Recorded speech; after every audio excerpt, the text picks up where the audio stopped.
Assalamualaikum warahmatullahi wabarakatuh. Perkenalkan, nama saya Syarifah, NPM 1820060664, nomor absen 03 dari lokal 7A non-reguler, Sekolah Tinggi Ilmu Administrasi Amuntai. Tujuan pembuatan video kali ini adalah untuk memenuhi tugas final tes mata kuliah Ekonomi Politik Kerakyatan, dosen pembimbing Bapak M. Arsyad, SPDI, MAP. Adapun poin-poin dalam video kali ini, yang pertama untuk mengetahui pengertian ataupun definisi dari ekonomi politik kerakyatan. Yang kedua, tujuan politik ekonomi. Yang ketiga, bagaimana ekonomi kerakyatan dalam negara Pancasila beserta dengan contohnya.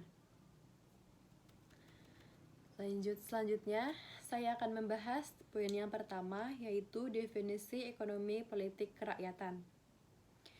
Perekonomian dalam suatu negara umumnya adalah tolak ukur dari kesejahteraan.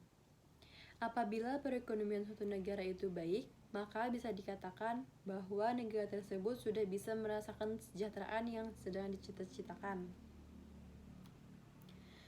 Studi tentang ekonomi politik melibatkan berbagai kelompok yang bersaing untuk mendapatkan sumber daya dan kekuasaan yang terbatas, yang menilai kebijakan mana yang akan memberikan hasil yang paling menguntungkan. Ini juga berkaitan dengan kemampuan ekonomi untuk mencapai hasil yang diinginkan. Studi ekonomi politik berfokus pada 3 bidang utama. Yang pertama ada studi interdisipliner, yang kedua politik ekonomi baru, yang ketiga ada politik ekonomi internasional. Kemudian definisi atau pengertian dari ekonomi kerakyatan. Pada masa sekarang, ekonomi kerakyatan menjadi sebuah wacana yang terus diulang tanpa diketahui pasti anatomi dan struktur pastinya. Semua ekonomi, baik yang berhaluan sosialis dan kapitalis, akan berusaha untuk memperjelaskan dampak ekonomi kepada rakyat.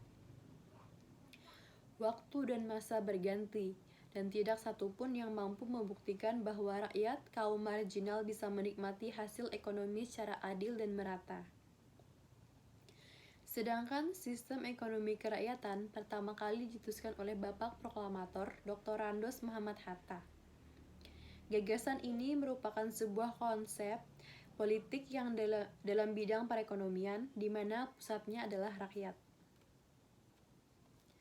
Pada konvensi ILO atau International Labour Organization yang ke-169 pada tahun 1989 yang lalu mendefinisikan ekonomi kerakyatan sebagai sistem ekonomi tradisional yang menjadi fondasi bagi kehidupan masyarakat lokal dalam mempertahankan kehidupannya.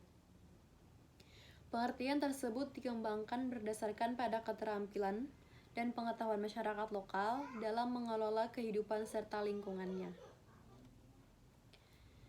Sementara jika merujuk pada pasal 33 Undang-Undang tahun 1945, ekonomi kerakyatan dimaknai sebagai sebuah sistem perekonomian yang memiliki tujuan untuk merealisasikan kedaulatan rakyat dalam bidang ekonomi.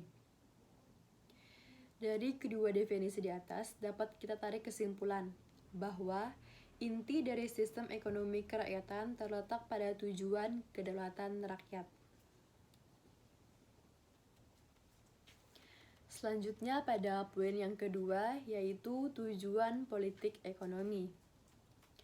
Tujuan politik ekonomi pada garis besarnya dapat dikatakan bahwa pemerintah berusaha mencegah berbagai perkembangan yang tidak seimbang. Ada beberapa tujuan dari ekonomi politik dalam makalah saya ini. Yang pertama yaitu meningkatkan kesejahteraan ekonomi masyarakat. Yang kedua, memastikan kekayaan terbagi secara merata. Yang ketiga, menaikkan pendapatan masyarakat per kapita. Yang keempat, mengurangi jumlah orang miskin dan anak terlantar. Yang kelima, mendorong pertumbuhan ekonomi negara. Kemudian poin yang ketiga, ekonomi kerakyatan dalam negara Pancasila beserta dengan contohnya.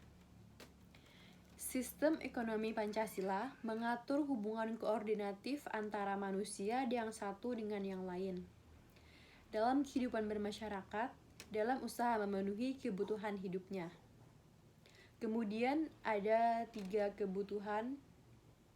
Yang pertama, kebutuhan material, kebutuhan sosial, dan kebutuhan moral.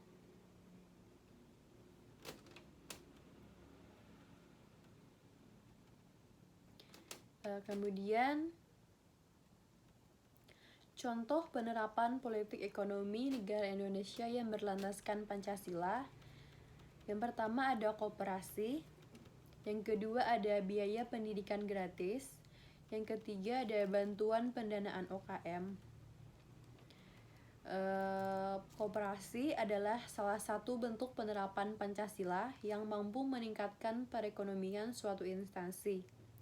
Koperasi adalah bentuk usaha kolektif yang memiliki asas kekeluargaan. Kemudian ada biaya pendidikan gratis. Sesuai prinsipnya, ekonomi rakyat perlu mengupayakan pendidikan yang bisa dinikmati siapa saja, tanpa memandang status ekonomi. Oleh karena itu, biaya pendidikan gratis minimal sampai dengan 12 tahun adalah salah satu contoh ekonomi berwawasan kerakyatan. Yang ketiga, bantuan pendanaan UMKM.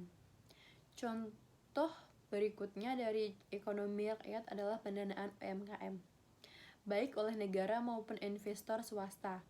Dengan adanya bantuan permodalan usaha, UMKM berkesempatan mengembangkan bisnisnya hingga punya skala yang lebih besar. Jadi dari paparan yang saya sampaikan tadi dapat disimpulkan bahwa sistem ekonomi kerakyatan adalah suatu sistem perekonomian yang berlandaskan pada ekonomi rakyat sebagai kekuatannya.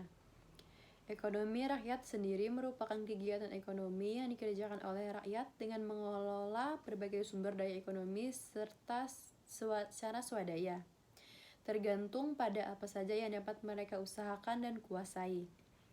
Aktivitas ekonomi tersebut kemudian diwujudkan dengan munculnya usaha mikro, usaha kecil dan menengah atau UMKM. Di 3 sektor tersebut, yaitu sektor primer, sekunder, dan tersier. Sektor primer yang digarap UMKM meliputi pertanian dan peternakan. Jadi dapat dikatakan bahwa pengertian ekonomi rakyat adalah suatu proses pengelolaan usaha secara mandiri dan kolaboratif oleh kelompok-kelompok masyarakat yang dimana merupakan suatu sistem guna mewujudkan kedaulatan masyarakat dalam bidang ekonomi.